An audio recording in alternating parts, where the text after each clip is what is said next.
temps faites-vous ce métier-là? Alors le fumage de poissons, ça fait 15 ans que j'en fais. Et pour autant, c'est la première fois que je fais des salons, c'est ma première année. Je suis pêcheur professionnel de formation, j'ai toujours mon activité de pêcheur professionnel. Dans le golfe de Saint-Tropez? Dans le golfe de Saint-Tropez. J'en suis venu à fumer les poissons logiquement.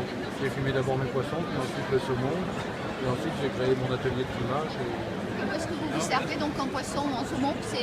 Alors le saumon, je fais suivant les arrivages. Principalement, je fais du poisson sauvage, du saumon sauvage d'Alaska. J'en fais du saumon sauvage d'Alaska. Et comme c'est soumis à des quotas, qu'il n'y a pas de la pêche tout le temps, à ce moment-là, je me ramasse sur de l'élevage et j'essaye de sélectionner des bons élevages. Donc je fais de l'Écosse label rouge. Oui, Et c'est une bonne réputation quand même. Ou alors du saumon bio. D'accord. Et qu'est-ce que vous pensez de toute la problématique autour du saumon de Norvège, je Oui, crois, oui. qui a eu... Je pourrais vous en parler pendant longtemps.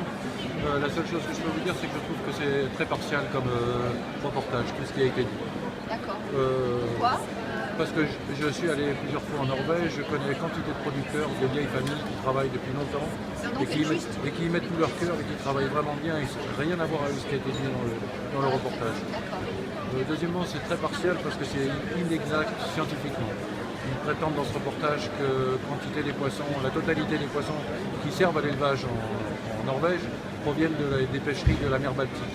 Or, les pêcheries de la mer Baltique, la pêche minotière en mer Baltique, ça ne représente même pas 1% de la quantité de farine animale qui est produite pour le Norvège. Donc scientifiquement, c'est très partial. D'autant plus que la personne qui parle est lui-même très impliqué dans celui qui se fait passer pour un scientifique et qui a l'air de dénoncer un système. Lui-même était partie prenante, il était directeur de Marine Harvest, une des plus grosses fermes en Norvège. Donc je trouve que pour une chaîne publique, Antenne 2, le reportage qu'ils ont fait, ça déshonore un peu la profession des reporters, qui ont moins d'image que je m'en trouve. Sinon, donc c'est votre première participation au SAVIM, est-ce que vous êtes ravi de la fréquentation Oui. Ravi du rapport avec les clients. C'est vraiment très chaleureux, très gentil. Vous y attendiez Pas du tout. C'est mon premier salon à Marseille, mais c'est seulement mon deuxième salon de ma vie. Donc j'avais fait un salon à Cagnes-sur-Mer. Ça s'est très bien passé, les gens étaient ravis de mon produit, mais pour autant il n'y avait pas un contact avec la population comme il y a ici à Marseille. Vraiment, on a l'impression qu'on fait partie d'une famille, que c'est des amis, que c'est vraiment très très agréable.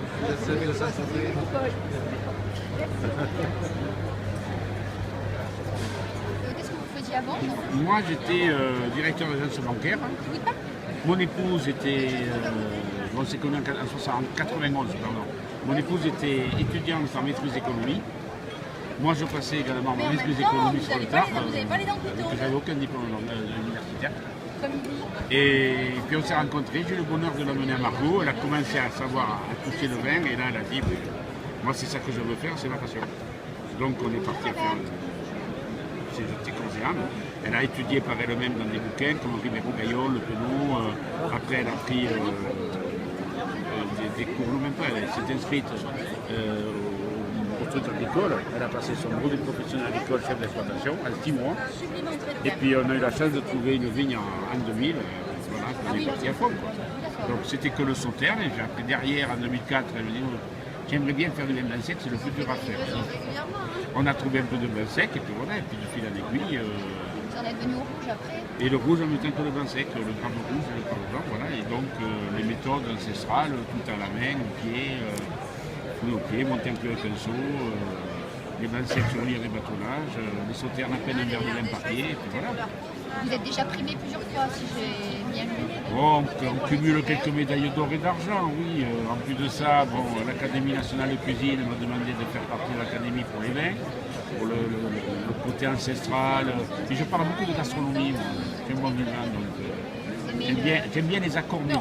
Moi, j'aime bien que pour moi, le repas, des repas fabuleux, si on met le mauvais vin, on va tuer le repas, on va tuer le vin. Pour moi, c'est au minimum 50-50, si ce n'est pas 60 pour le vin et 40 pour le repas. Donc, moi, j'aime bien les accords. Voilà, donc, on en est venu et je suis membre de l'Académie nationale de cuisine aussi. Comment expliquer cette évolution? On parle d'un vin que vous nous présentiez comme entrée de gamme, qui est déjà délicieux dans les sauternes, et on arrive sur un 2003 qui est fabuleux. Oui, alors on s'est fixé comme ligne directrice Tout ce qui va être en dessous de 20 degrés de potentiel d'alcool, ça sera du loup entrée de gamme. Tout ce qui va être au-dessus, ça sera le Malbec. Voilà, ça c'est déjà une barrière. Il faut que le vin se tienne. Donc c'est une question d'état de concentration. Bon, nous, ce que l'on ramasse, je ne sais pas si on va le voir, mais voilà, nous ce qu'on ramasse en Sauterne, et c'est les 2009. Voilà. Si c'est pas comme ça, moi c'est pas du Valgui, c'est du Loupé, c'est l'entrée. Faut pas s'amuser à vouloir faire un haut de gamme si on n'a pas la matière première pour faire du haut de gamme. Moi la nature dirige, c'est bon, c'est pas bon, mais autre chose, et puis c'est tout. Donc et là après on trie nos réserves, c'est en fonction de la qualité. Moi je vois cette année 2013, en rouge et en blanc sec, c'est une bonne petite année. En Sauterne, ça va être fabuleux.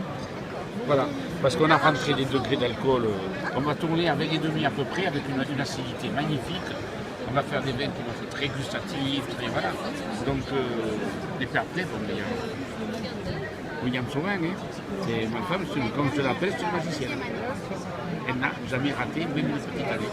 Elle les a toujours toutes réussies. Parce que là, se donne d'arriver à tirer du raisin la meilleure partie du raisin. C'est ça, l'épidémie. Alors, on est. Bien sûr, quand c'est une petite année, une année moyenne, on ne va pas faire l'année du siècle. Mais c'est toujours très plaisant, toujours très concentré, toujours, voilà. Il y a toujours du gustatif, c'est savoir tirer les meilleures parties du raisin pour arriver à faire les choses de bien. Mais c'est une question de patience, une question d'amour de son travail. Il y a 18. De ne pas se presser, prendre des risques. Vous savez, quand vous avez les raisins que vous avez vus, 20 mm d'eau là-dessus, ça pue le même goût, le raisin. Voilà, c'est tout. Mais c'est notre truc, c'est notre passion. Vous savez, les gens qui sont passionnés réussissent toujours dans la vie. Ceux qui veulent faire du pognon, il n'y a pas grand-chose dans la vie. Voilà. Ça, chez nous, on a donc des productions de plantes aromatiques. On est en train de planter des plantes médicinales aussi. On a un jardin qui est assez grand, quoi, en fait, qui va être visitable à partir du printemps. Il y a une oseraie, il y a des plantes aromatiques, il y a des plantes, des herbes aromatiques, tout ça. Alors ensuite, vous voulez que je vous explique comment on fait ça? Ben là, une fois que c'est ramassé frais, on le trempe dans une solution avec de la sève d'acacia. Et ensuite on met du sucre bio dessus. Et on laisse sécher. Voilà, c'est tout simplement. C'est quelque chose qui existait déjà, que c'est vous qui avez mis ça au point? Moi j'ai fait ça dans mon restaurant d'une façon artisanale, je dirais en petite quantité pour décorer des gâteaux. Ça se connaît dans le monde de la pâtisserie, la restauration, on connaît. Mais ensuite pour le faire comme ça en plus grande quantité, non, j'avais jamais vu quoi. Voilà. En général on fait ça dans un restaurant, on fait 15-20 feuilles pour un dessert, et puis hop, voilà quoi. Et voilà. L'idée elle est venue de ça quoi. Et vous avez ouvert il y a combien de temps? De quoi ce travail-là? Alors ce jardin, ce projet a commencé il y a 2 ans.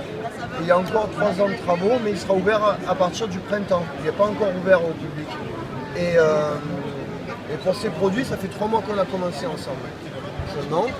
Et après, avec les produits du jardin, on fait ces feuilles cristallisées, des sirops à base de plantes, donc géranium, thym, romarin, verveine, menthe, des pestos, du miel des ruches.